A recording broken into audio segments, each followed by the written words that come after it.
আরে জাগ্গা তোর কি হয়েছে? আরে জলদি গেট লাগাও। আরে লাগা না। Sir okay sir. বাবা কি হয়েছে বল, খুলি বল। স্যার আপনার স্কুলে ভূত চলে এসেছে স্যার। হ্যাঁ ও ভূত ঈশানকে জিন্দা খেয়ে নিয়েছে স্যার। আরে এবার আমি কি করব স্যার? আপনি এখানে বসে যান, লুকে লুকে থাকতে হবে আমাদের এখানে, আমাদেরকে খেয়ে নেবে। ধরো যদি তোমার ছেলেকে ভালোবাসে থাকো তাহলে ছেলেটাকে সাবস্ক্রাইব করে রাখো, কারণ প্রত্যেক বাবা মায়ের করতে হবে তার সন্তানকে ভালোবাসা। আর হ্যাঁ একটা লাইক করবে। আজকে কিছু না করে আমি বুঝবো যে তোমার বাবা মাকে তুমি ভালোবাসো না। আর কমেন্টে বলে যাও 1 না 2। আরে তোমার সবাই চুপ করে থাকো, চুপ করে থাকো, কেউ চিল্লাবে না। আরে তোর কি হয়েছে এখানে? আরে স্যার এটা কিছু হয়নি। আরে তো তোকে খেয়ে ফেলেছে। হ্যাঁ স্যার ওকে খেয়ে ফেলেছে। কিভাবে আমি ধরে পালাচ্ছি তার জন্য বেঁচে গেলাম, তোর জন্য জান বেঁচে গেল।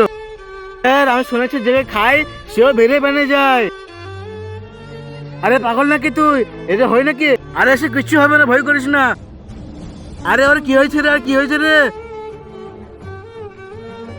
বন্ধু আপনি জানেন আমার সঙ্গে কি হয়েছে? নেক্সট ভিডিও দেখার জন্য চ্যানেলটা সাবস্ক্রাইব করে রাখুন।